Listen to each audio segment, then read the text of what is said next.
Hey, good afternoon, everyone. It's well, actually, good morning. It's 11 o'clock in the morning. This is Tuesday, September 21st, 2021. We've got the correction that we've been waiting on. So what I'd like to do is I'd like to take a look at the markets. I'm actually going to be focusing just on the S&P 500 today. All the other markets, in my opinion, are going to follow in very similar motions. They're just going to have different sized moves, but generally speaking, I think this is what we need to pay attention to. I still think that I still think that the market is going to move in the same general direction. I also think that it's important not to focus so much on catching the very bottom, catching the very top. So that's why I want to focus more so on where the market's going to go from here. Before I get any of this, of course, as you all know, it's not financial advice. I'm not your financial advisor. You're responsible for your own trades, managing your own risk, doing your own research. Just giving my opinion on the market. So I'd like to keep this short and sweet. I don't want to spend a whole lot of time going through this. So let's go ahead and get right into it and dig right in. All right, so we've got the ES. So this is the S&P 500 futures, of course. I want to focus on the pivot that we've got here in June. So we've got this low right here, and I believe this is an important low. If I zoom out a little bit, you'll notice that we basically just moved sideways for a while. So I want to point that out because this sideways motion that we went through here was highly indicative of a wave 4, and it was kind of a shallow wave 4. So then what we finished off with, and we discussed this in great detail, we had what looked to me like an ending diagonal. So I want to point this out here because we discussed this. Again, we discussed this in great detail, how this looked like an ending diagonal, and I mentioned at the time, hey, we're probably going to get throw over, and that's exactly what happened. That's exactly what happened. We got the throw over, and we expected this. Again, this is kind of going back to what we discussed in previous videos that I'm not going to dig too much into. It looked like we were finishing a move, and I'm going to talk about this correction here in just a moment, but it looked like this finished the move. We had the throw over that I expected, and now here we are much lower. So the bigger question is, are we done? So first off, let's go ahead and just talk real quickly about what this looks like here. So I'm gonna talk in terms of correction. So from here, it looks like we've got a nice A, B, C, and then I'm gonna just continue drawing through this because we have a series of ABCs after ABCs. From here, a nice A, B, C, pullback. From here, A, B, C to go up. From here, A, B, C to go down. From here, A, B, C to finish the move. Okay, and what was that? Well, of course, as we know, that these end in 1, 2, 3, 4, 5, of course, of a different degree. So, in essence, I believe that this was an ending diagonal, which means more than likely this correction is not done. More than likely, the correction is not done. So yeah, we had a nice bounce today, but now here we are, we're pushing lower again. Right, so we're pushing lower again. I'm not going to focus too much on my waves indicator on this because I want this to mostly be about Elliott wave. Just pointing out here, we did have some bearish divergence here. And actually what we're seeing here, I don't know if you noticed this, we actually have some hidden bearish divergence on this move right here. So this was, of course, before yesterday.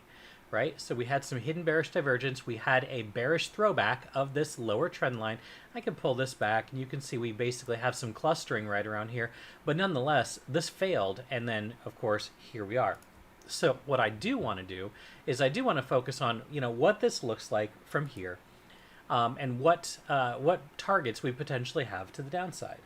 All right, so first off, from the top, let's just look at this from the top.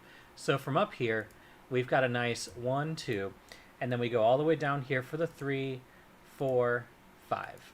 Okay, a nice 5-wave structure down. I'm going to put this on a lower degree because we're really talking about lower degrees here. So we've got this 5-wave structure down. Now the big question is, right here, is this going to be wave 1 or is this going to be wave A? That's the big question. Is this going to be wave 1 or is this going to be wave A? And then to that note, when we had the pullback right up here, Is this going to be wave 2 or is this wave B? Okay, so we have two scenarios here. One scenario is, well, this is done. This finished down here as potentially a wave C. Or is it a wave 3, right? So let's talk about this in terms of whether this is a wave 3 or a wave C. If it's a wave C, it's done, and we just go up from here. And looking at the structure from here, taking a little fib pull on this, we should be getting some support here very, very soon, right? The 618 is sitting right there waiting for you at 43.32.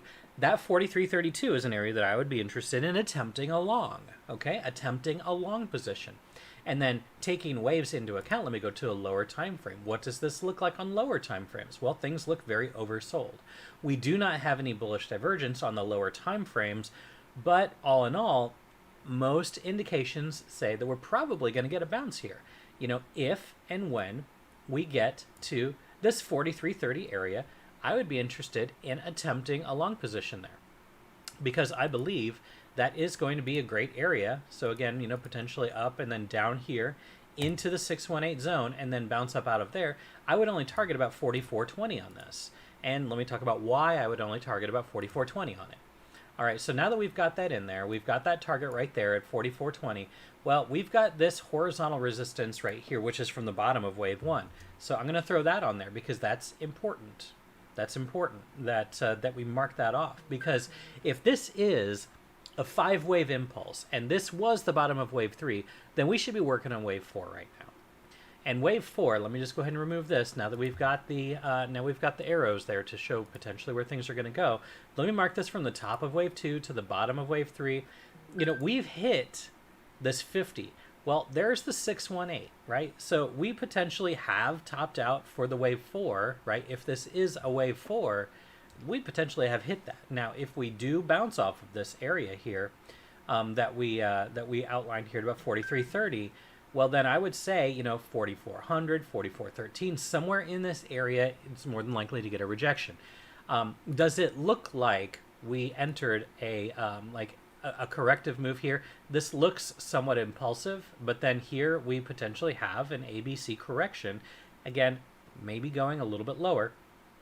Already found a little bit of support there. It's bouncing a little bit here in the last 5-10 minutes, but I believe more than likely it's probably going to come back down here to 43.30, and then that's where I think it goes up. And then I would be interested, I know initially I said about 44.20, I'd be interested in shaving off some profits there at about 44.10, 44.08, somewhere right there, just to be safe.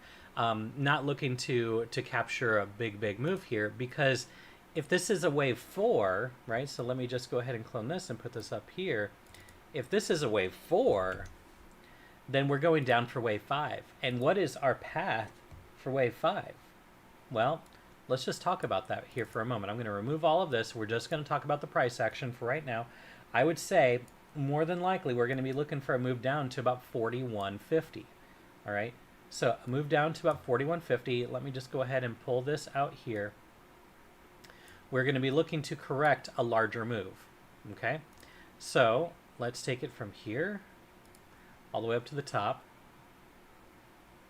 right there. So this would say, you know, potentially down here to this 42.83 area. If I pull that fib down to, say, this level here, well, now we're talking about move back down to about 4,200. I would say that it's actually more than likely we're going to go lower than that for this wave 5. And the only reason why I say that is because of the thrust that we had in this wave 3. Okay, in this wave 3, it seems to me like we had a big thrust in this move. It's also possible that this wave 3 actually is not completed and we go down here to about 42.51. It's possible that we finished, right? But it doesn't look like it. It looks like we're going down in 5 waves, which means that we have lower to go. And my target for this, and this could be up through the end of October, right? I know I said I wanted to keep this really quick, but I can't help but focus on what happened in September and October of last year. So this is right here. What happened? Well, we had a pretty significant pullback, right? So let's just talk about this just for a moment. We had a significant pullback. right? So that was a almost 11% correction. Then we had a decent rally. We rallied, again, about 11%, 10.5%. But then what happened? The last half of October also corrected another 9%. So something like this is bound to happen again. And it's not going to look the same, but it'll be in 3 waves, right? So this, in my opinion, is just the first wave. So more than likely, I believe that we are going to go down for a larger wave 5. That's just going to be wave A, right? So let's say for a moment that we stop here at 4,200. What I think we're eventually going to look like here, this is going to look like an A. Then we're going to go back up here to this area, and I think this area is going to be very important. But then ultimately, I do think we go lower. Now, the time frame that I've got on here is not going to be accurate. I believe that this is probably going to be done before November, right? But I think it's going to look a little bit like this. So from where we're at right now, I think we're probably going to see this and then finish this A, and then we're going to see this B, and then we're going to see another 5 waves down into wave C. I believe this is about what it's going to look like. My downside target for ES, if we do break structure right now, and this is not a wave C, I'm going to be looking for a move back to at least 4,200. It's very possible it goes lower than that. We have FOMC tomorrow. There's a lot going on in the market. We've got Evergrande in China, the Chinese market. Like, everybody's paying attention to all this news, but we've been talking about this for a long time, and we predicted the overthrow here before anybody was talking about any kind of Chinese problems with their commercial real estate market. We've been talking about this for a long time. So technical is completely valid here, and it does look like we are in the midst of a larger correction. Yes, like I said, we're probably going to find a little bit of an area of relief down here, which we've discussed, right? We've discussed this path, and potentially moving ourselves back up to about 4,400. But from there, I think we are still able to find another 200-point drop back to about 4,200 over time. It's going to take time, have to be patient.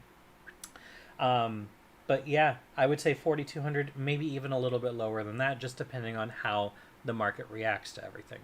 All right, well, hey, thanks for watching.